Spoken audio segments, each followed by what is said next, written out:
Happy Friday. What is your understanding of Kanban project? This is Kanban Friday, and we want to go all Kanban today. I know recently many of you have been in project, and there's been a lot of question on what is your knowledge on Kanban, right? So, a couple of stuff I want to do today. Number one, I want to talk about Kanban, and I probably will have an opportunity to illustrate on a Jira board how to create a Kanban project or what a Kanban project is about.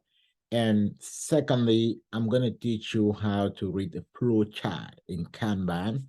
And thirdly, I want to also show you the secret on how to effectively do your own research and get on top of what you need to do. Most importantly, now the last thing I'm going to talk about today, which I know is what all of you want to hear, so you want to watch to the end to get this one. I want to talk about the job market, what is going on now, why recruiters are calling you and they're offering you $40, $45, $50.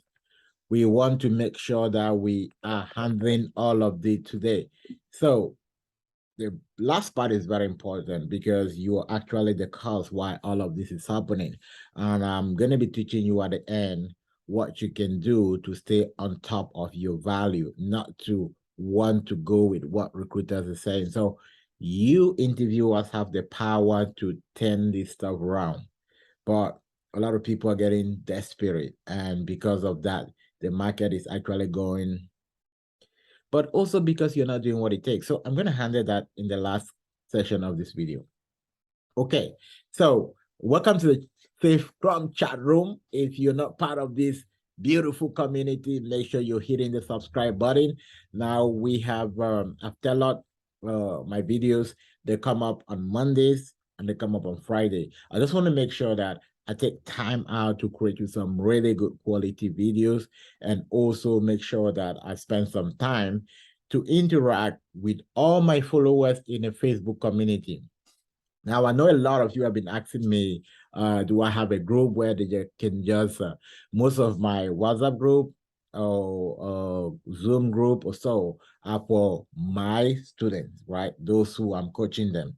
But I'm extending a Facebook group, which is, and I'm going to have coaches and myself in there where you can go in there, you can ask any question, you can receive an answer. So it's going to be more of a chat community. So if you check the link below, I'm going to send you how to join that Facebook group or as well, or just say I want to join your Facebook group. I'll also send you a link on how to join that Facebook group. And I want to be doing coaching on Facebook, like one-on-one coaching, live coaching on Facebook every Wednesday. So for those who are part of that group, we're going to schedule that beginning next week. All right, perfect. So, and for those who want to be Safe Scrum Master certified, our next certification class is coming up on a Monday. Those who want to learn how to negotiate their salary and stay between the value, you can join our school of practice. Those who are already working, we have a great community of practice. None of this is free. So don't come ask me, you want to join a free community. The one that is free is the Facebook. So if you want to join a free community, ask me, I'm going to send you the Facebook community. All right, without wasting much time, let's get into the learning of today. Now, let's talk about Kanban, right? When you're being asked, oh, what's your experience about using Kanban? Or what type of project can leverage the Kanban approach? What is going to be your response, or what can we say about this? All right, so I'm going to teach you about Kanban, but I want to teach you how to learn how to use Kanban. Not by me explaining. I want to show you what I personally do most of the time if I don't understand something. Now, I know a lot of us always like to stick to YouTube videos because you can just listen, you don't have to read, you don't have to take down notes, they're easy, right? So we also do good to bring this information to you. But I don't just want to tell you stick on YouTube. I want to show you an added layer which can add so much value on what you're doing, right? So if you can come take a walk with me, I want to be able to share with you this. All right, so not this one.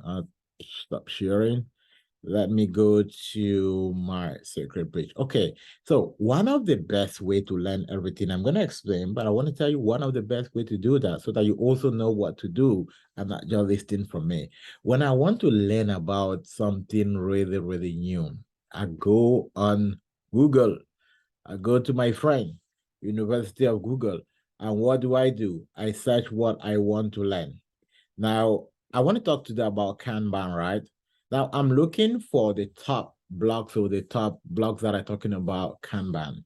And this one is very important block for Kanban. It's a kanbanize.com, right? This is where you can learn. There's a whole lot of information here about Kanban. And if you look right here, lead time versus cycle time in Kanban, the complete guide. But there is also a whole lot of here getting started with Kanban. So you realize that in less than a couple of clicks, I can be able to learn a whole lot about Kanban. Now, this is one of the reading a lot of people don't want to do. You only want to listen to video, but I'm going to encourage you. I want to put you a bit more further today to say do readings, right? Readings are very, very, very important. On our website, reeducation.io, we're going to start. I have a couple of blogs I've written explaining certain concepts, which I'm going to start rolling it out from next week as well. And I'll be sharing the link so that blogs are super powerful. Okay. And when you read blogs, actually make sure you're taking down notes. So let's look at how we can learn about Kanban. A couple of stuff about Kanban. So Kanban, okay, let me take you a bit more back. Let's do some learning here. I'm gonna take you to a Jira bot, and let's start from there so that you understand what a Kanban bot is all about. So if I want to create a Kanban project, right? I just go to my board and I say create a project. If I create a project, now you see there's a Scrum project, there is a Kanban project, there's a bug tracking. What is the difference between Scrum? You see right here, Scrum is about circle, Kanban is about tracking. So any of this project I decide to create, right? Kanban is about flow. If I go back to my board, I guess I should have a Kanban project there, which I want to show you how that project look like. This is not a Kanban. Let me see the override. Okay, this is not a Kanban project. I want to see. Okay, this is a Kanban project. Now, look at one thing which is very important in the Kanban project. In the Kanban project, we don't have a separate backlog. The first column is always a backlog, or we can call this to the to-do list. One of the stuff about most of these projects is that you have the power to customize the column. So your first column, everything that is created, if I create a story now, let me see story one. What happened is that you have to make sure the story, see, it's go right here. You see that? So everything is on to do, and the team organizes it as they are working on it. So Kanban is a pull base. We'll only make sure we prioritize our backlog. So most of our time, we're going to make sure we have a prioritized backlog, right? Our planning and prioritization are big things on Kanban. So as we prioritize backlog, now you're not going to start planning work based on, let's say, velocity and capacity as you're going to do during the Scrum. The reason we use velocity and capacity during the Scrum is because we're working with the cadence, right? It's a 2 weeks, so you want to know what you can do within these 2 weeks.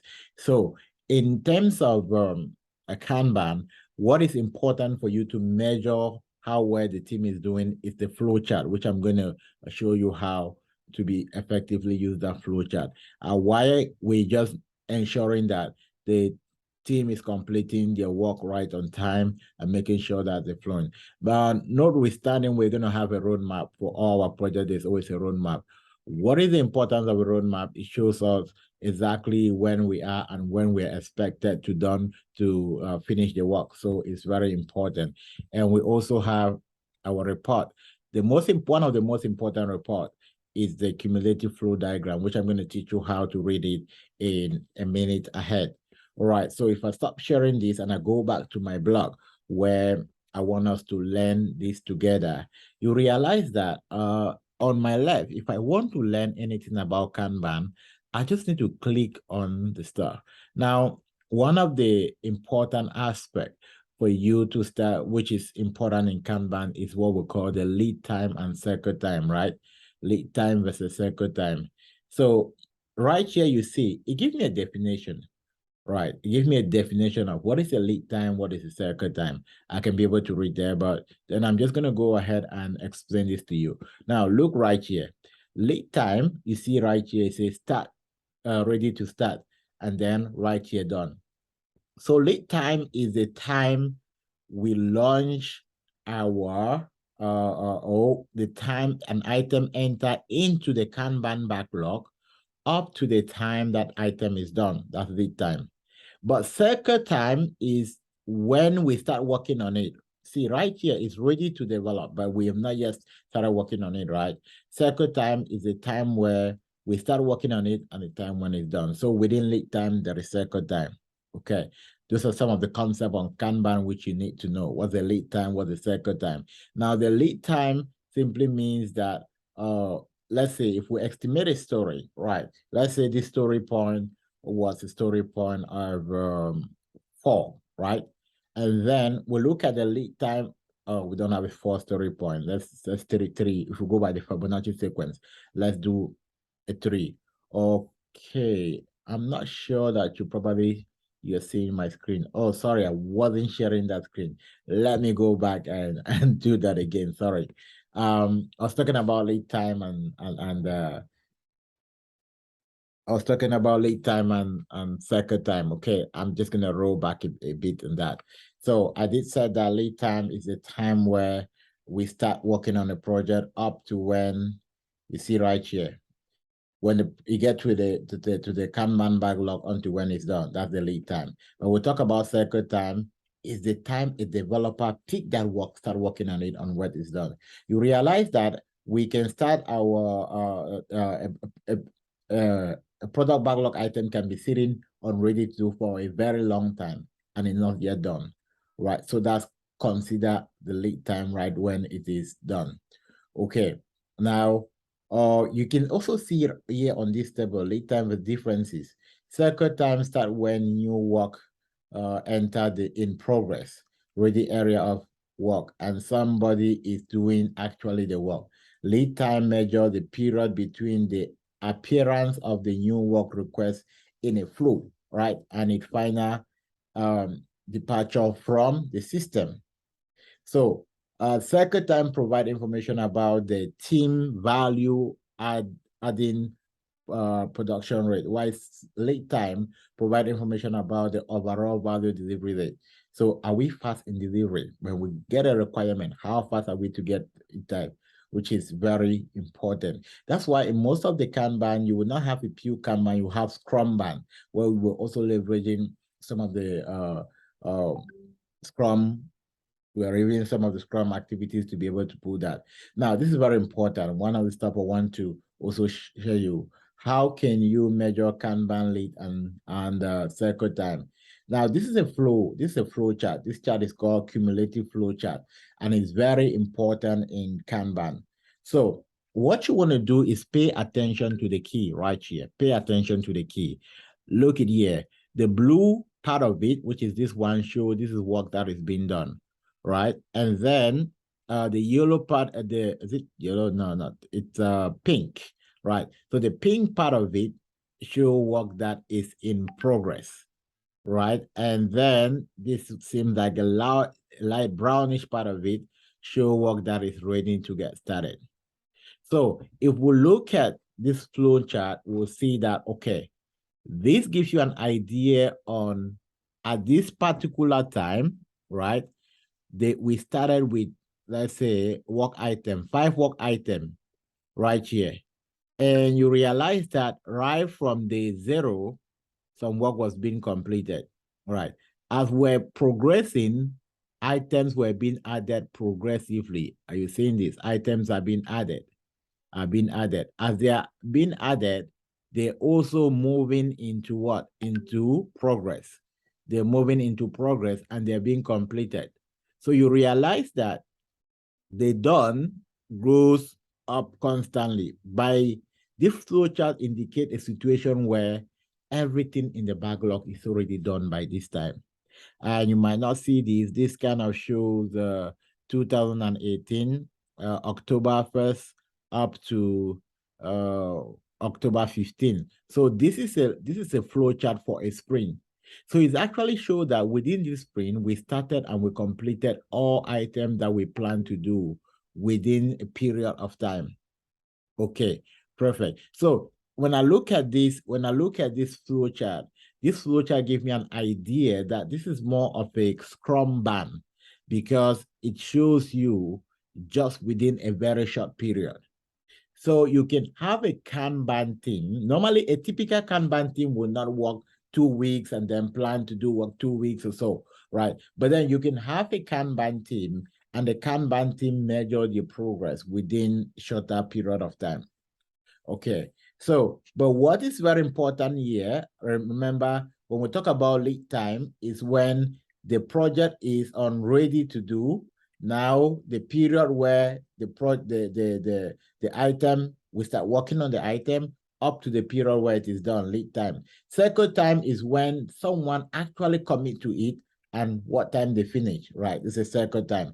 So if we have a very long lead time, although our cycle time, which is the time we start and finish, are small, but we're not getting it out. What happened?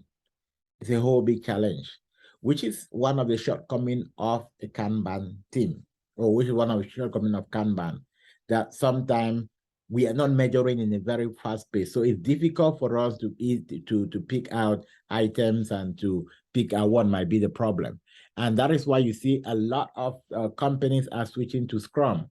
Why? Because with Scrum, we can effectively manage, we can measure what is going around, we can sit with the team, we can retrospect.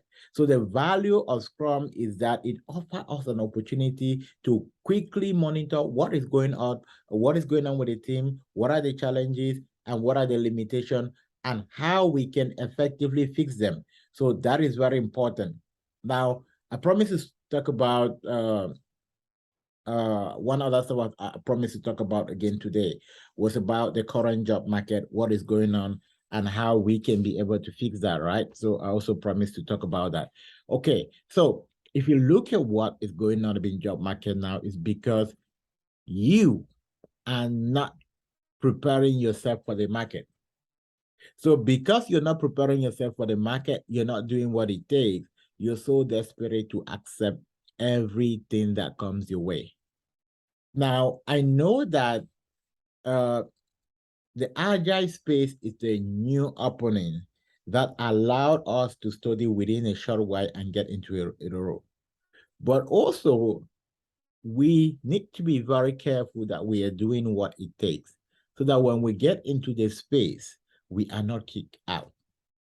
And what does it mean to do what it takes within the space? Number one, a lot of people are kind of just doing self-study online, maybe watch a couple of stuff, put on their resume and get into the market. Now, you cannot effectively lead a team of technical people doing work without practically understanding what they do. You don't understand by watching and reading, you understand by practicing. So it's very important for anyone who wants to stay on top of their value. Although many people are accepting $40, $50, and because of that, many recruiters think, okay, these people are so desperate, so let's bring down the rate. So if you've been receiving calls, you realize that, okay, they now start bargaining low. Before you will get offers at $70 and $80, but you hardly hear that now, right? Because you're desperate. Why are you desperate? You need to do what it takes to get into the field so that you can command the value. And the same way many people are desperate, that's the same way they get in and they're fired because they did not take enough time to prepare. Now, you're working with a team of experts. And if you cannot even help them, explain to them what business value they should be focusing on, guide them on how to effectively plan their sprint, and you're constantly asking questions. Now, instead of being a servant leader, you become a servant. It's not adding value to the business.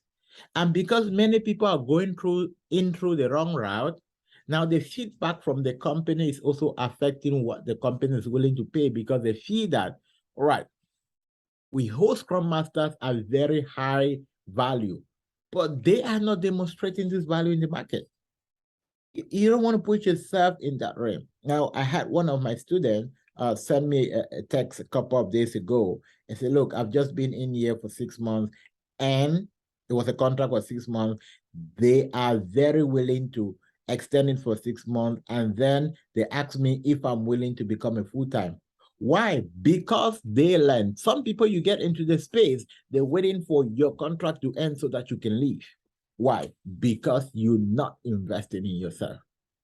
And what's the problem? Oh, it's too expensive. Oh, I spend a lot of money on this. Oh, I don't have money. But you have money to do other stuff. Look, one of the biggest limitations to career progress is that people don't invest in themselves. They prefer to invest on whatsoever than to invest in. Your number one strength is your knowledge. Your number one strength is what you're capable of delivering. And how do you continuously do that? You study, you read what other people are doing. I just show you how you can study about Kanban just by going on a blog, which is what I do, right? I don't just sit and imagine stuff, then come online and start sharing. So you don't want to do that. I buy books by the day and I read them, what is going on. Right in front of me, there's a book I'm reading, right? Why? Because I need to expand my knowledge. I need to be able to know what is currently going on. That's why I can effectively teach without actually guessing what I'm teaching. So sometimes we just come online, do videos, or tell me about yourself and answer questions, and it seems like so easy. I mean, people say, okay, it's just about doing that and go get a job. No, it's about building your value. And building your value is not about listening to YouTube videos every day and try to gamble around the market. No, it's to get down and practice. Create your own Jira board. Create your own visual project. Start practicing, even with your kid at home. You can form a Scrum team and you start practicing. You start doing daily stand-up. That is what you want to do. If not, when you get into a team, you realize that instead of being the team coach, the team is instead the one coaching you. You feel like, oh, I don't think I'm adding value to my team because you're not adding value to yourself. All right, perfect. So you want more of the truth of what's going on in the market? Definitely, if you follow my channel, I don't impress you to that. Oh, you know what? There's money in Scrum, but that's not what you should be looking for. You should be looking on how to create value. There is more into Scrum than facilitating events and then removing impediment. The bigger value of Scrum is to create value. And you can even learn Scrum without being a Scrum Master and create so much value and impact compared to people who are working. So, a great opportunity for you to learn every day, but you want to make sure that you're doing the right thing. All right, that was it for Friday coaching, and I'll see you on Monday. I probably might do a live session tomorrow, depending on the availability of my time. I'm not promising I might do it. So, but if I'm gonna do that, I'll shoot. I'll send out. How do I call it? I'm gonna send out flyers for a flyer for that, and before tomorrow morning, if I create some time to do that. All right. Enjoy your weekend. I'll see you next week.